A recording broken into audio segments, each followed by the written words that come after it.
আসসালামু আলাইকুম, নমস্কাৰ। এইমাত্ৰ এটা নিউজ আমি সকলোৱে দেখা পালোঁ। ইয়াতে আজি আমি সকলো যুৱক আমাৰ উপস্থিত আছে, সকলো আছে আমাৰ ইয়াতে।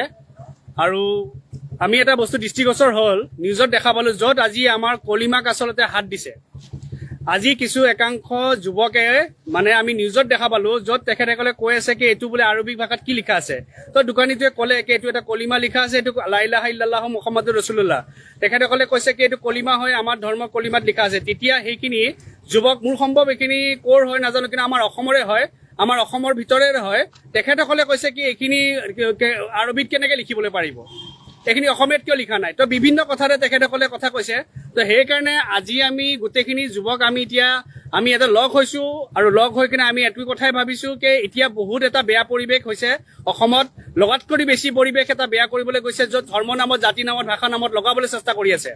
আৰু এই লাইফৰ মাধ্যমেৰে সেইসকলক সকীয়াই দিবলৈ বিচাৰিছোঁ যিসকলে এই ধৰ্ম নামত যুদ্ধ লগাব বিচাৰিছে। কাৰণ এতিয়া আমি উঠি অহা নৱপ্ৰজন্ম, আমি এটা কথাই চিন্তা কৰিছোঁ, আমি অসমত হিন্দু মুছলমান হ'ব নিদিওঁ।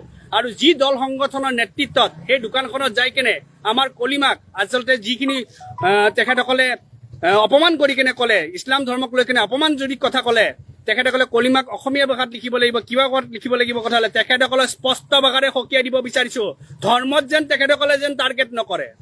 এতিয়াৰ পৰা আমি চাই আছিলোঁ, মিয়াক টাৰ্গেট কৰি আছে, আমাৰ মুছলমানক টাৰ্গেট কৰি আছে, উচ্ছেদ কৰি আছে, বাংলাদেশী কৈ আমাক তুচ্ছ তাচ্ছিল্য কৰি আছে। আমি ধৈৰ্য আকাৰে আমি সকলোৱে ঘৰৰ ভিতৰত বহি আছোঁ।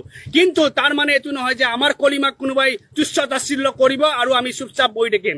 সেইকাৰণে এই লাইফৰ মাধ্যমেৰে আমি প্ৰথমতে চবকে সকীয়াই দিছোঁ যে অন্তত আমাৰ কলিমা বা ধৰ্ম নামত ইয়াতে কোনো একো এটা নকৰে। আৰু দ্বিতীয় নম্বৰ কথা এটা কথাই ক'ব বিচাৰিছোঁ, যি এটা পৰিৱেশ আপোনালোকে সৃষ্টি কৰিব বিচাৰিছে, এইখন হ'ল শংকৰাজানৰ দেশ বুলি কওঁ।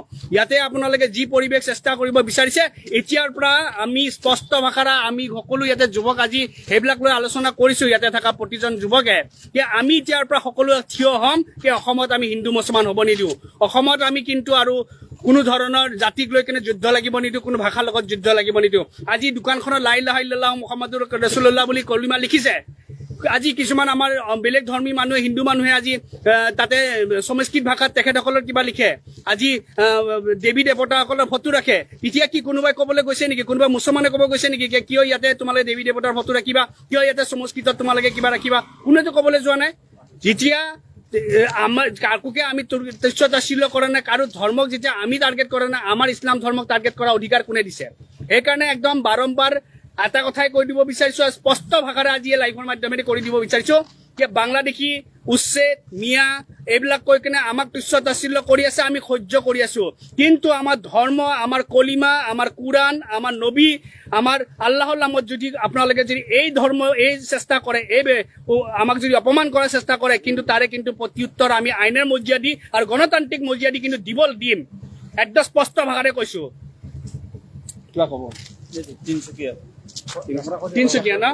তিনচুকীয়া বুলি লিখা আছে। এতিয়া আমি দেখা পালো ইয়াতে যিখিনি লিখা আছে, ইয়াতে ঘটনাটো তিনচুকীয়া মাদ্ৰাছাত হৈছে নেকি ঘটনাটো? ক'ত হৈছে? আমি এতিয়া ইতিমধ্যে এইটো বস্তু গম পোৱা নাই, যদি হয় নহয় নহ'ব পাৰে। কিন্তু এটা কথাই ঠিক, এনেকুৱা ঘটনা য'তে হৈছে, উজনিত হৈছে, নামনিত হৈছে, অসমৰ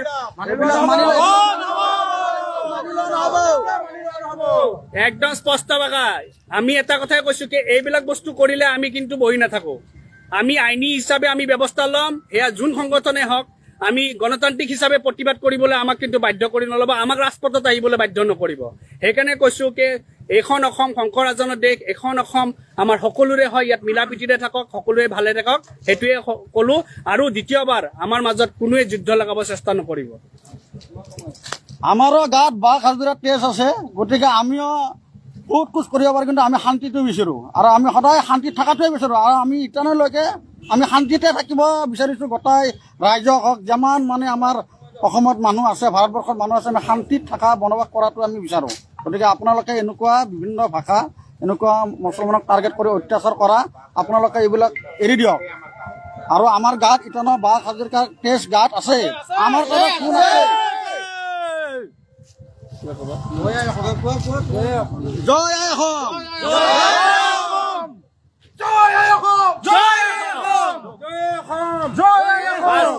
আজি ইয়াৰ পৰাই লাইফৰ মাধ্যমেদি ফাৰ্ষ্ট এণ্ড লাষ্ট ৱাৰ্ণিং কৰি দিছোঁ, আমাৰ ধৰ্ম, আমাৰ কলিমা বা আমাৰ মাজত হিন্দু মুছলমানৰ যুদ্ধ, জাতি নামত যুদ্ধ, ভাষা নামত যুদ্ধ, যোন সংগঠনৰ একাংশই কৰিব একদম আইনী হিচাপে হওক বা আমাৰ ষ্টাইলত হওক আমি ব্যৱস্থা ল'ম।